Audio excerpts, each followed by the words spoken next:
All right, guys, we just finished court, kangaroo court session. As usual, we're going to do a quick update for you first from Sheila and Becky on what happened with Mumford. It was a full courtroom. All the other attorneys came to show solidarity and support Mumford. That was great. John and I were actually not able to get into that hearing because it was so full, but a few people were in there for Mumford that were our supporters. Live video. You want to start, Becky? Okay, so for Mumford, what happened?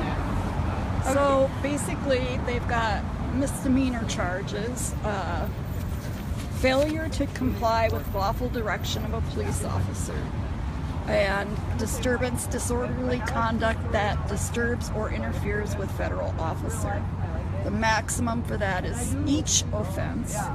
That's two separate offenses, and each offense is 30 days or a $5,000 fine. But it's also open to probation. Oh. Yeah, and he pled not guilty. He has. They think they're going to have 2 days for trial per the defense, and the prosecution says 3 days. Oh wait, for Mumford? Yes, He's going to have a. he's going to actually have a trial. Yep, going for full trial. And the defense will file motions. A motions hearing date will be in 30 days. The prosecution will have 10 days to respond to that. First motions hearing date is February 15th, and then the second one will be April 17th for more motions. And the prosecution is looking at different charges and must decide within 1 week what the charges they want to go forward with would be. So again, this is for Mumford. Can you read the charges they're already charging him with again? Failure to comply with lawful direction of a police officer. Disturbance, disorderly conduct that disturbs or interferes with federal officer. Wow. No. So that's Mumford. Mumford's time today in court again was totally packed with all the other attorneys from the first trial came to support him. That was really great to see. There were other attorneys. Many attorneys from the bar came to support Mumford. I was able to give him a hug when he came out of the courtroom, and that was great. He was in good spirits. It sounds bad to say this, but I personally hope that he ends up going to jail, because if he went to jail, this continues to expose the corruption. Now we don't just have patriots out here supporting the cause and supporting people like Mumford, but we have other attorneys. You know, to have a courtroom packed full of attorneys that are saying the word solidarity. They came to stand in solidarity with Mumford, that he had the right to do what he did, and that the U.S. Marshals were out of line. We need more people saying this than just supporters standing out front. So as horrible as it sounds, if he had to even go to jail for 7 days, think about the support that the people in the jails would start receiving because of the treatment that they get if an attorney like Mumford, as vocal as he is, had to go and actually witness. We can't witness what's going on. It's secret courts and it's secret jails. So I think the biggest failure on the court will be to send Mumford to jail, but that's definitely one of their options. So is there anything else with Mumford? Nothing with Mumford. He's ready to go. So we had our good normal supporters here for the next trial, or the next hearing. For the next hearing, how do I even describe another hour and a half or 2 hour session of a kangaroo court? They are deliberating on the possibility of not allowing the misdemeanor charges to go before the trial, the jury trial. They said that they believe the petty misdemeanor charges of trespassing, since they only carry up to 6 months in jail and fines and a portion possibly of restitution based on the damages of the refuge, since that's what it carries, they're saying that the court should be the one to decide that, and it should not go to the jury. So I don't know about you, but if the federal government wanted me to spend 6 months in jail and restitution for occupying a public building, and saying that I trespassed when I was never served with a trespass, I would really, really want to go before a jury of my peers to be heard, especially on the topic of adverse possession, to make sure that I was found not guilty, because we know what the courts are going to do when they investigate themselves. They're going to find themselves correct and the defendants guilty. So that is needs to be a big outcry from the public, letting them know that, and the attorneys will be saying that they want a jury.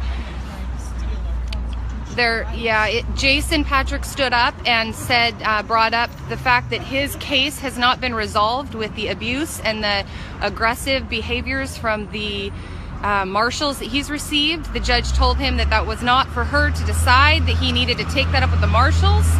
He tried to explain to her that he has taken it up with the marshals and they've done nothing about it. She said she didn't witness the neglect and the abuse and the aggressive behaviors which he's been receiving this entire time, both in custody and then out of custody. And she told him over and over, this needs to be taken up with the marshals, which he repeated and said, I have taken it up with the marshals. They're not doing anything about it. And he turned and pointed to the marshal and said, how about you just give me the name of that marshal right there? Because of all the complaints I've made, I still don't have the name of the marshal who is mistreating me and being aggressive and abusive with me and making threats when he was incarcerated still. None of them were name badges. Secret courts, we don't get to know who they are, but they, of course, know everything about us. It ended with him continuing to push and her continuing to get frustrated and to silence him. And I was very proud of him, very excited to see him in the trial. He will be the most vocal person in this next trial, and because he's representing himself, he's the only one who really is going to be able to speak freely. Everybody else is owned and paid by the federal government, and they are not going to truly be free to speak as Jason will. So Jason did great. The rest of it was a bunch of hogwash and just long drawn-on sentences, most of which didn't make any sense by the judge. Again, it's time to retire Anna Brown, but that's obviously not our choice since she's a federal employee and we don't get to elect the federal employees. That's dealing with the king, and we can't do anything when it comes to the kingship. So I think that's all. Is there anybody around? Anybody want to add anything? Trump will do something to the kingship. We'll get the right person in there in the DOJ. I hope so. Boy, he likes his money, and I hope that he represents the people and not He's getting just some money, good but people in there. What I just wanted to say is that Jason, his standby attorney, who was his attorney but then became a standby attorney, is now going to be his hybrid attorney. And a lot of people ask me about who's driving the bus, and it sounds like Jake Ryan's attorney, Mr. Marathew, is going to be driving the bus. Yep. And he's a fairly good attorney. He's a nice guy, but he's not the bulldog Mumford. He's not the bulldog Schindler, and he is still owned by the Bar Association. So I am not putting a whole lot of hope in him. But yes, it sounds like Jesse, Jake Ryan's attorney, will be driving this bus. He needs to speak a little bit bolder in the courtroom. He needs to appear a little more confident because he looks a little bit intimidated, but he's at least willing to step up and lead, so that's something. Anything to add? I will. Come on, Angela. Do it. Speak up, speak out. Come on. I'm good. I don't like what she said about the transcripts. They should The be, transcripts, They yes. should be public records, and she said something about the rough drafts being published. Like Roger Widener says, this is a place to store public records that should be open to the public. Yep. So she said that the transcripts, the daily transcripts were abused last trial and were shared publicly, and she didn't like that they are to basically be sealed only for the attorneys to be able to view at the end of each day and see what happened and review witnesses' testimonies. She didn't like that they were made public, and even though it's transcripts of a public court, little bit confusing here, and so she is debating on not allowing those to happen, which will greatly inhibit the defense's ability to bring back in witnesses to question them the second time if they don't have those daily transcripts to look at what their first testimony was, whether it's with the prosecution or the defense. So that's not a good thing.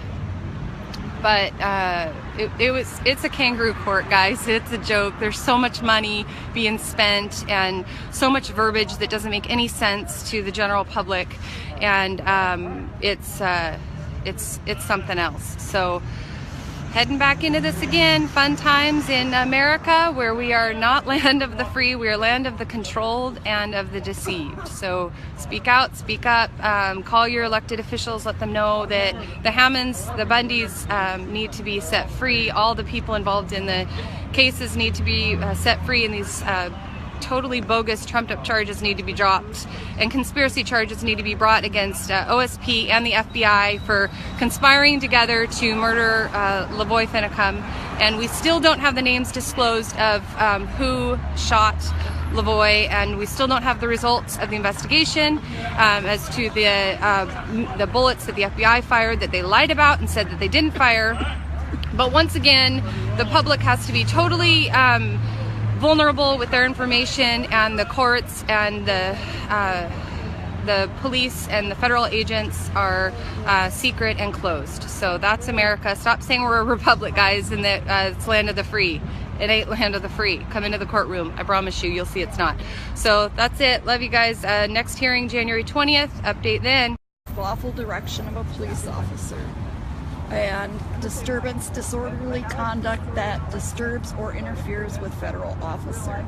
The maximum for that is each offense.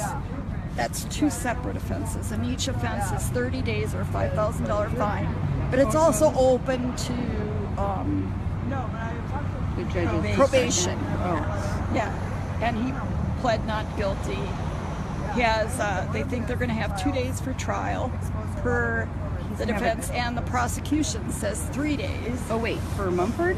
Yes. He's going to have a He's going to actually have a trial. Yep, going for full trial. And the defense will file motions. A motions hearing date will be in 30 days. The prosecution will have 10 days to respond to that.